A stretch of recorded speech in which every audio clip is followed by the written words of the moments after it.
Hi there guys, and welcome to this tutorial about paper 2 question 5 for the AQA GCSE in English language. As you can see from this front slide, we're going to be looking at letters today in this video and how to write letters, which is one of the texts that tends to come up a lot for this task. The picture will be relative to a task we're going to look at the end of this video. There are 4 aims of this session. First is to give you some tips on how you can do well with this task, paper 2 question 5, in which you will always be asked to write a letter, an article or a speech. There are other types of text which feature in study guides, such as leaflets and journals and diaries, but they have never come up. And I think leaflets have been officially discounted by the exam board now. So it tends to be one of these 3 texts that comes up. So it's always useful to get in your head how each of these texts might be written slightly differently based on what they are. The second aim is to familiarise you with the layout or format of a letter. 3, to use a past exam question about traffic in city centres to practice conveying your opinion and planning for this task using what I call the 5x5 planning grid to really enhance and develop your response. And finally, we're going to finish this session by looking at an example opening of a letter, so the first couple of paragraphs really, and then annotating it in terms of what makes it effective in terms of the mark scheme. And I've color-coded that at the end. So that is the direction of this particular session. I'm going to start by giving you some top tips for paper 2 question 5. And these tips you can also use for speeches and articles as well. So the first thing I would say to students is always be confident in conveying your opinion. This paper is called Writer Viewpoints and Perspectives. You are now the writer, because the examiner in this response wants to know what you think about something. They want to know your opinion. And that opinion is what's going to convey your writing skills to them. So whereas you have been looking at other people's viewpoints and perspectives, for example, paper 2 question 4, you're now conveying your own. And what's really important is to surround yourself with what is going on out there, outside the school or college gates. Students that struggle with this task tend to find it difficult to have an opinion on things. And the way to get opinions is to read the news. So I would say spend 10 minutes a day reading the news. Download a news app, watch a news bulletin on TV, or buy a newspaper. Remember those? But surround yourself with what is happening outside of the school and college bubble that you're in. Because it's really important to know what's going on in society, because some of those things that are going on in society might affect us. And even though the question won't be political, because exam boards are supposed to be politically unbiased or impartial, the task that will come up is something that will have been in a newspaper at one point or another, that has been discussed for a long time, like recycling, like pollution, like climate change and things. So the way to get an opinion on things is to surround yourself with what's going on out there in the wider world, okay? And that can be just 10 minutes a day. But you don't want to get into that exam, see the task and go, I ain't got a clue, I don't care. Because if you say that in your response, the examiner is not going to give you many marks. So you need to make sure that you are giving yourself the opportunity to have a view on something. In class, what I will often do with my students if we are doing this question is I will ask them to discuss things between themselves before they put pen to paper, because listening to what other people think can also help you refine your own view. And you can also incorporate an opposing view as a counter-argument perhaps in your letter or your article. So it's important to make sure that you are really allowing yourself to listen to what other people think in a respectful way, because you can then maybe include what they think in your own response. Many of you will have been taught acronyms like DeForest, and I've included that here because that tends to be the common one. It's been around a very long time. Some teachers use it, some teachers don't, so obviously that is down to your teacher's discretion. I tend not to use acronyms at all, because I find that students will kind of throw them in, will throw language features in not very well. They will just throw them in and not integrate them well in the writing, and it's just using alliteration for alliteration's sake. That's not really the point of good writing. Your language devices and techniques need to be appropriate for where they're in. You can't just bung in direct address just because you've been told to. It has to seamlessly flow in your writing. So again, De Forest is there, but I don't tend to use that because I find it too prescriptive. Students feel that they have to include lots of devices, and they don't, because that's not what good writing is. You don't read a letter through the post and it doesn't have all these devices in it. So be realistic. Aim to write 2 sides. That's often a good amount to write in 45 minutes. Spelling, punctuation and grammar will also be taken into account because this is a writing task. So 16 marks of the 40 will be coming into written accuracy. I always have said to my students to make the text look like the type of text it's supposed to be. So if it's an article, use a headline. If it's a letter, use addresses. And I have done that. And again, that tends to change. It tends to be down to your teacher's discretion.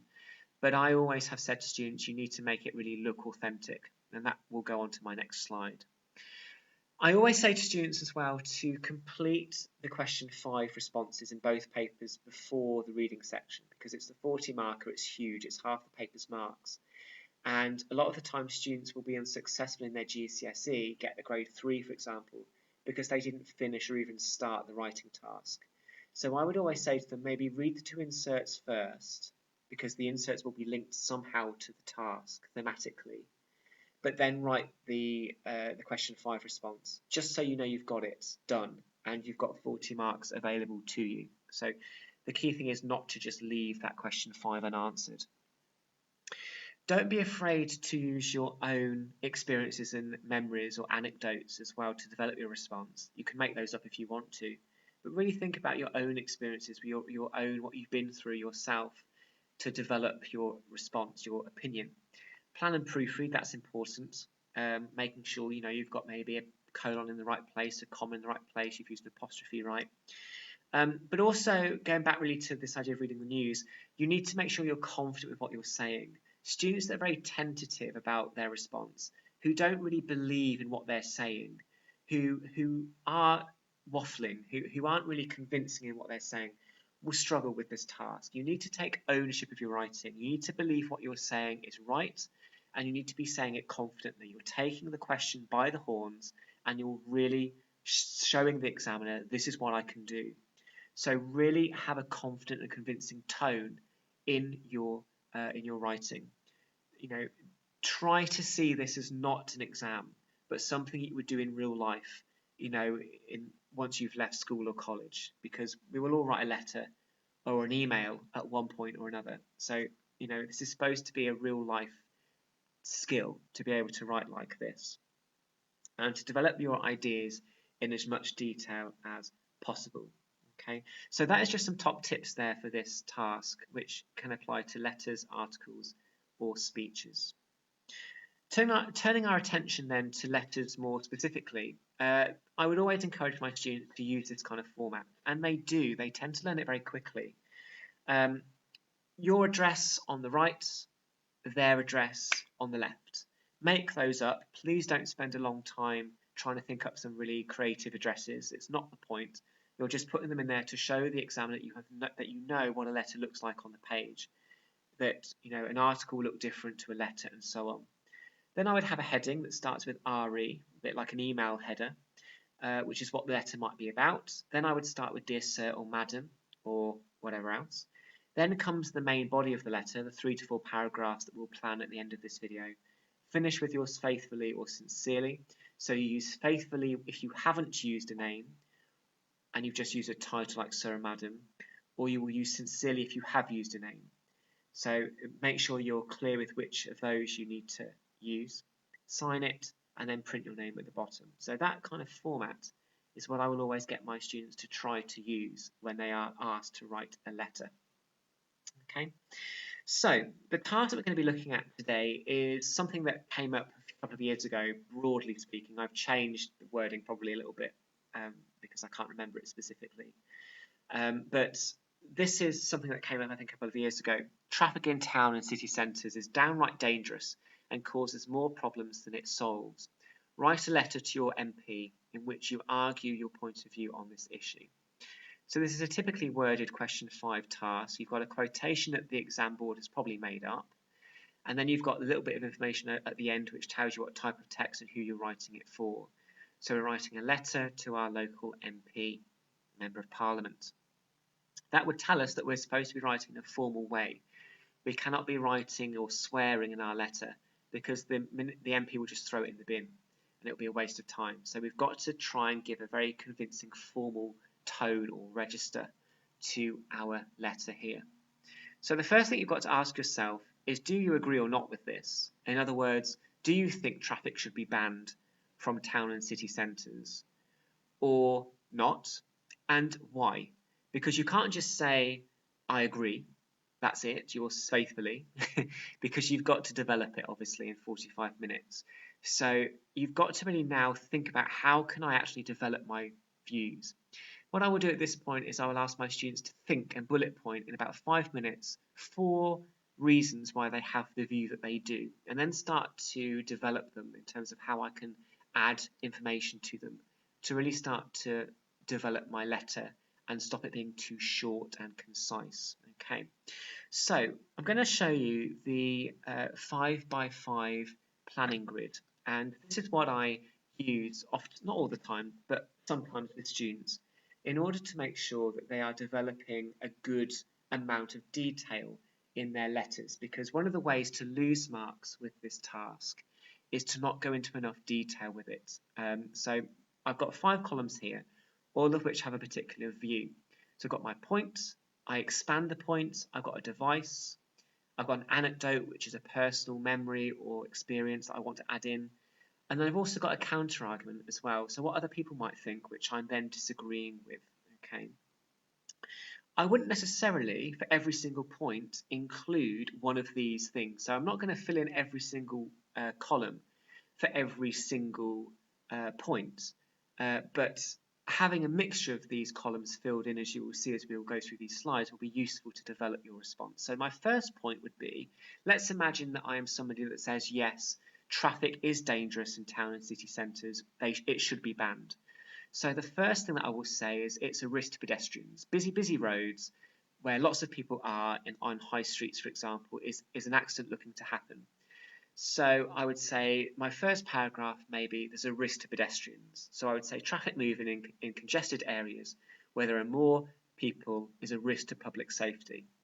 My device might be a fact or a statistic. Each year, approximately over 4,000 people, how it could be approximately and then be that specific, but anyway, approximately 4,045 people are involved in a collision with a vehicle in an urban area. So that makes it sound real. It makes it sound like I've done my homework. It's completely made up, but it makes it sound real. Then I'm going to make up something about my grandmother who was hit by a car who were coming back from the supermarket. Thankfully, she wasn't seriously injured. And then a counter argument, which is what somebody else might think who disagrees with me and might say, well, pedestrians also have a duty of care to make sure they are not acting recklessly around traffic. No walking in the road, look both ways, and so on. So that would be one paragraph. I would somehow put all of that together in a paragraph, all about this idea of traffic poses a risk to the safety of pedestrians.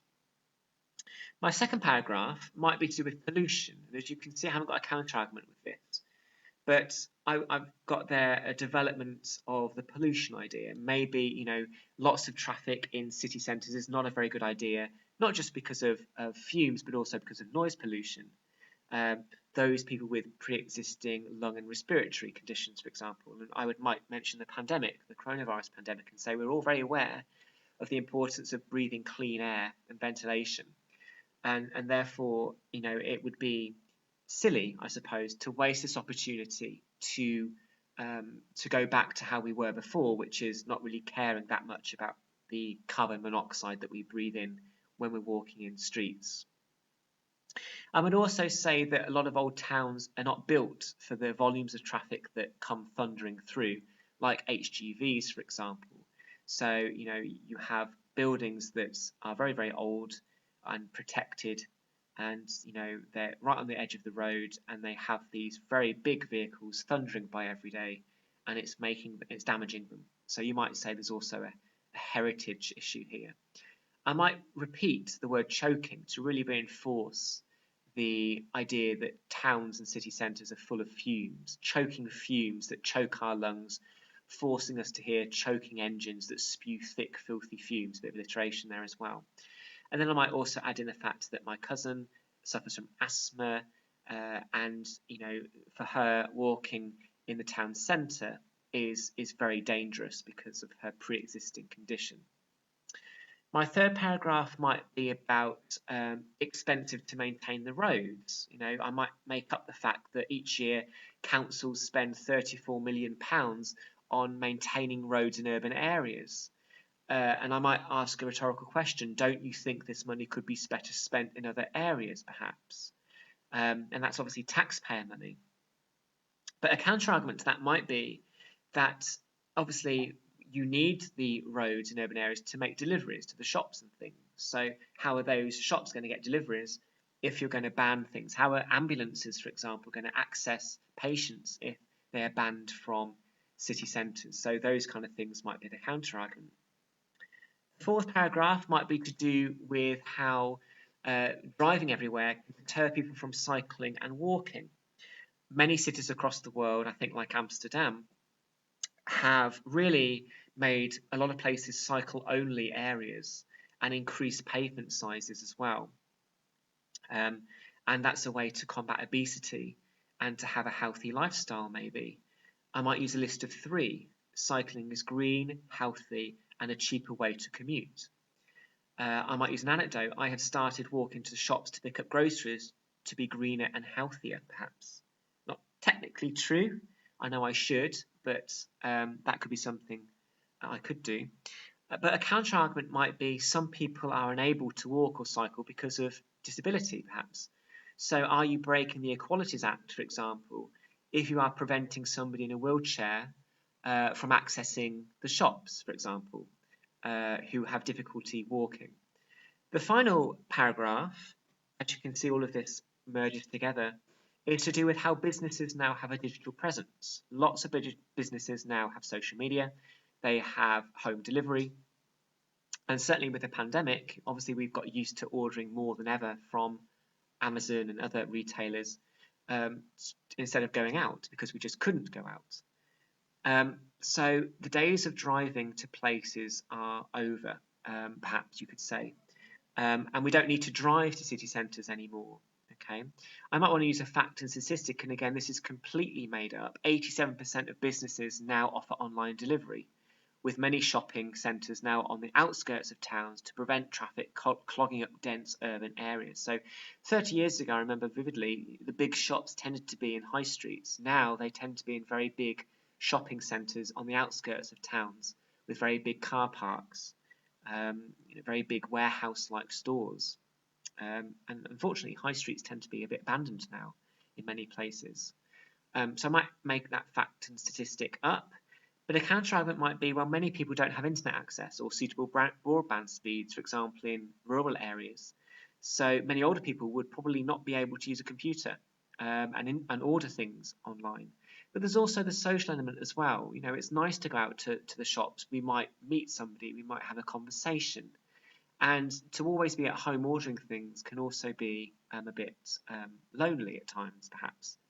So you could say driving somewhere to a town where there's shops in the centre might combat loneliness, perhaps.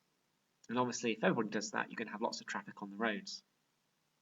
So here we have the 5x5 planning grid, and I would use that to start to enhance my students' responses to make sure that they are thinking about how they can develop their response, because you can't just say, I think it should be banned, yours faithfully, John Smith, because that will not get you any marks. That's not the point of this task. So really, you really got to devise strategies to develop your response, and obviously discussing a task with other people in your class might also be a way to develop your responses as well. So I would say to my students, develop this into a response now. So the last bit of this video is all about thinking about how we can put this all together. And what I've done here is I've given you an example of how I might want to start my letter. If you imagine that the addresses are there at the top, I haven't included them because there wasn't enough room, but imagine the addresses are there. I've got my title, plans to pedestrianise Birmingham city centre. Birmingham is my closest city, so I've decided to use that as an example. And this is what the letter starts with. Okay, so I have used the first row of that table, which is about health, I think, and then going on into the risk to pedestrians. So we're going to read through this first, and then we're going to annotate it in terms of what makes it effective in terms of a GCSE. So it says, "Dear Sirs, I recently read about your support for banning all motor vehicles from Birmingham city centre, and I wanted to express my support for such a scheme and believe it to be long overdue. I have been a resident in Taylor Drive for 24 years and have seen the volume of transport thundering around my neighbourhood dramatically increase in that time to unacceptable levels. I am pleased that you have decided to act and put the well-being of your constituents first. We have all been hit hard by the coronavirus pandemic, but this also gives us the chance to see public health as a priority. We are all aware, more than ever before, of the importance of practicing good hygiene and being able to breathe clean air. It is a human right to be free from inhaling poisonous toxins. Residents of Taylor Drive are plagued day in, day out by the monotonous drone of vehicles, coughing out their poisonous fumes, which poses a huge risk to everyone's health, including those with pre-existing lung and respiratory conditions. Constant choking fumes that choke our lungs, forcing us to be around choking engines that spew thick, filthy emissions. We are all very aware of the importance of clean air and ventilation thanks to the pandemic. Now is the time to act. Of course, many people may say that cars are becoming cleaner with the influx of battery and electric cars. However, these vehicles are just as likely to collide with pedestrians. This leads me on to my second point about the real risk any vehicle poses to pedestrians, including children, in densely populated areas. According to statistics from the ambulance service, each year approximately 4,000 people are involved in a collision with a vehicle in an urban area, and I would continue that more. I put that paragraph at the end there just to show you how I can seamlessly go from one paragraph to the other. So that is the start of this letter. Let's say that's half of it. I think you would have time to write the same amount in the next 20 minutes or so. Okay, so we've now got to put on our examiner hat and think about what is it about this particular response that makes the candidate who wrote this effective in what they are saying. So if we look at the letter, you can see there's lots of positive things, lots of skills that the student has demonstrated. So these annotations here are what we're going to zoom into now, paragraph by paragraph. Okay, so this is what examiners will do when they mark your papers. They will color code and they will annotate like this electronically now. So what's effective about this first paragraph is it starts very formally. You would end the letter with faithfully if you're starting it with sir, because remember you haven't used part of their name. And we've also got in that green section there a very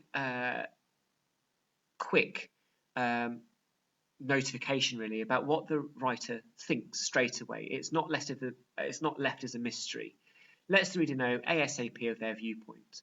We've then got personal experience in blue there. They're deciding to make up a name of an avenue where they live and how long they've lived there. So they're deciding not to write from the perspective of a 16-year-old in school, but they're deciding to become an older person, perhaps, who's lived in a place for a long time, because they think that perspective will help them in conveying their opinion. We've then got use of vocabulary, the verb thundering, which obviously creates the sound of the vehicles, and words like dramatically increase and unacceptable, which means that the writer is thinking consciously about vocabulary choices and really using vocabulary to convey their their viewpoint. Remember, for paper 2 question 4, you would have been analysing how somebody else uses language to convey their opinion. You're now doing it yourself. Moving into the second half of the letter, we've got topic sentences, and the topic sentence is really the first sentence of a paragraph that tells the reader what the paragraph is going to be about. So clearly, this paragraph is going to be about public health. We've got sentence variation, so they've got longer, complex sentences next to shorter sentences. We've got an imperative at the end. Now is the time to act, for example. So they've really changed and varied their sentence constructions as well. They have got vocabulary, monotonous, drone, plagued. They've got some personification there in pink, coughing out their poisonous fumes. We've got that vocabulary we talked about in that table. We've got the repetition of choking, for example, in there. We've also got counter-argument in blue. Of course, many people may say that cars are becoming cleaner with the influx of battery and electric vehicles, but then they've twisted it round again with that connective, however, back to their own viewpoint. So that's how you would incorporate a counter-argument in there as well. And then obviously the paragraph, this leads me to my second point, is a very seamless and very fluid way to structure your writing. They finish that first paragraph by talking about safety, and that's now what their second paragraph is going to be about. Okay, so again, another topic sentence there. Real risk to pedestrians.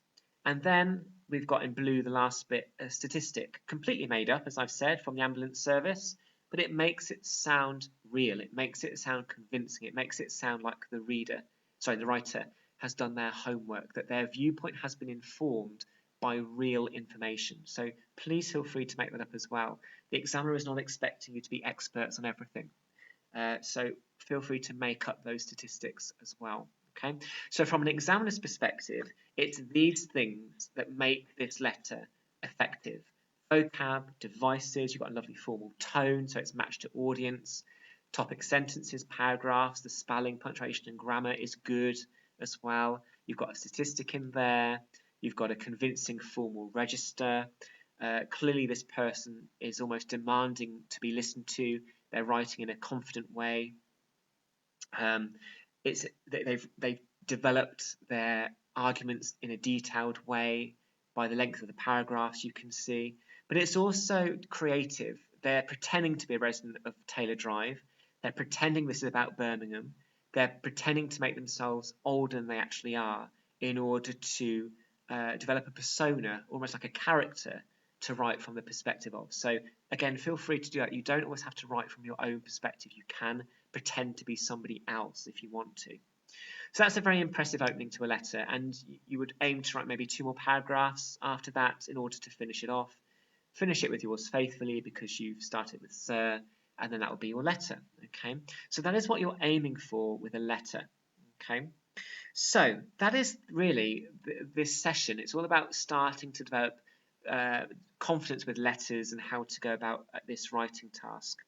So what can you do now? So you can complete this letter that we've been talking about cars and city centres using this video as a guide. You might want to use the 5x5 grid to continue to develop your letter and finish it off. You might want to have a go at a completely different writing task. Education is not just about the qualifications you receive. Write a letter to your principal in which you explain what you think makes a good education. I think that's also a past question as well. So again, you can take forward what you've learned about letters today and have a go at planning and writing a response to a completely different task. But also, like I said at the beginning, download a news app and read the news for 10 minutes a day. Start to think about what is going on outside in the real world, outside of school or college, and reading the news and exposing yourself to that news and current affairs, you never know, might make you lucky, because something might come up in the exam and it might be about something that you've read about recently, and there's no reason why you can't use what you have read in the news in your response. Okay, so that's all about paper 2, question 5, all about writing letters. Thank you.